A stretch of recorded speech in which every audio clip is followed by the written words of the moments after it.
மத்தியில் அம்பலப்படுத்துவோம். விஜய் ரசிகர்கள் உஜாரா இருக்கும்.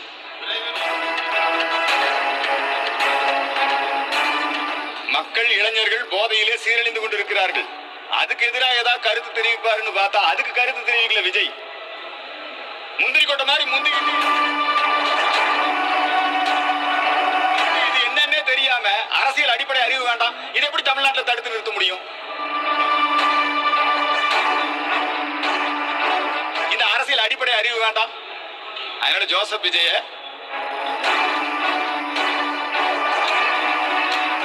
அவர் அந்த அவரை கைப்பாவையா வச்சு இந்த தமிழக வெற்றி கழகத்தின் மூலமாக தமிழகத்துல இந்த இந்திய குடியுரிமை சட்டம் அமுல்படுத்தப்படுவதன் காரணமாக வாக்குகள் அதிகமாகும். பிஜேபி ஏற்கனவே அதிமுக ஆதரிச்சிருக்குது. ராஜ்யசபையில இல்லைங்களா, மக்கள் சபையில, நாடாளுமன்றத்தில் ஆதரிச்சு ஓட்டு போட்டிருக்கிறாங்க. ஓட்டு போட்டது பாமக ஓட்டு போட்டிருக்குது, புரியுதுங்களா?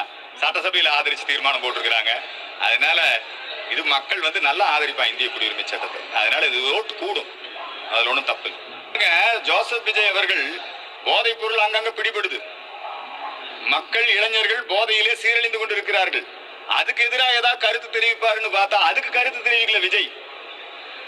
முந்திரி கொட்ட மாதிரி முந்திக்கிட்டு இது என்னன்னே தெரியாம அரசியல் அடிப்படை அறிவு வேண்டாம். இதை எப்படி தமிழ்நாட்டில் தடுத்து நிறுத்த முடியும்? எங்க பாஸ்போர்ட் கொடுக்குற அதிகாரம், குடியுரிமை கொடுக்குற அதிகாரம் இல்ல யாருக்கிட்ட இருக்கு? மத்திய அரசு கிட்ட தான் இருக்கு. மத்திய அரசு ஒரு சட்டம் நிறைவேற்றி அதை அமல்படுத்துறாங்க. அது எப்படி மாநில அரசு தடுக்க முடியும்? நீ என்ன பாஸ்போர்ட் கேட்டு மாநில அரசுக்கு தான் நீ விண்ணப்பிப்ப, குடியுரிமை கேட்டு. இந்த அரசியல் அடிப்படை அறிவு வேண்டாம். அதனால ஜோசப் விஜய ஏதோ சில கிறிஸ்தவ அந்த நக்சல் நிறுவனங்கள் வழி நடத்துது. அவர் அவரை கைப்பாவையா வச்சு இந்த தமிழக வெற்றி கழகத்தின் மூலமாக அவங்க ஏதோ சில சதி திட்டங்களை நிறைவேற்ற முயற்சிக்கிறார்கள். அதை நாங்க அனுமதிக்க மாட்டோம். அதை மக்கள் மத்தியில் அம்பலப்படுத்துவோம். விஜய் ரசிகர்கள் உஜாரா இருக்கும். இப்ப இந்த போதைப் பொருள் கடத்தல்ல பரவலா பல இடங்கள் சம்பந்தப்பட்டிருக்க. எல்லா இடங்கள்லயும் தமிழ்நாடு எங்க பார்த்தாலும் கஞ்சா போதைப் பொருட்கள் பிடிபட்டு கொண்டிருக்கிறது. இதுல ரொம்ப தீவிரமாக மத்திய அரசும் சம்பந்தப்பட்ட புலனாய்வு நிறுவனங்களும் நடவடிக்கை எடுக்க வேண்டும். இதிலே தேச விரோதமும் சம்பந்தப்பட்டிருக்கிறது. இது இளைஞர்களின் எதிர்காலத்தோடு தொடர்புடையது. எனவே இளைஞர்கள் மத்தியிலே போதைப் பொருளுக்கு எதிரான ஒரு விழிப்புணர்வு பிரச்சாரத்தை நாங்கள் துவங்கி நடத்தி கொண்டிருக்கின்றோம். இந்திய குடியுரிமை திருத்த சட்டம் அமல்படுத்தப்பட்டு விட்டது. அதை நாங்கள் வரவேற்கின்றோம்.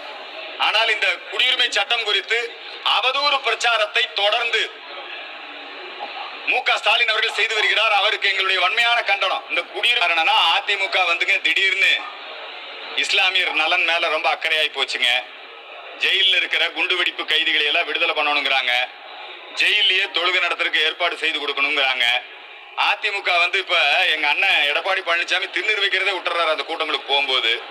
அது மாதிரிதான் குடியுரிமை சட்டத்துக்கு எதிராக சவால் விட்டு அவர் பேசினாரு. ஸ்டாலின் பேசின போது ஏன் போய் பிரச்சாரம் பண்றீங்கன்னு கேட்டாரு.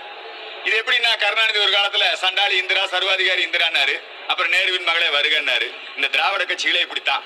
அதனால இது மாறி மாறி பேசுறது அவங்களுடைய அரசியல் ஸ்திரத்தன்மை மற்றும் வாக்கு வங்கி அரசியலை. இவங்களுக்கு முஸ்லீம்களை காப்பாற்றணுங்கிற நோக்கம் இல்லை. இவங்களுக்கு அரசியல் உள்நோக்கத்தோட இவர்கள் இந்த பிரச்சாரத்தை செய்கிறார்கள். அதை மக்கள் இனி நம்ப மாட்டாங்க.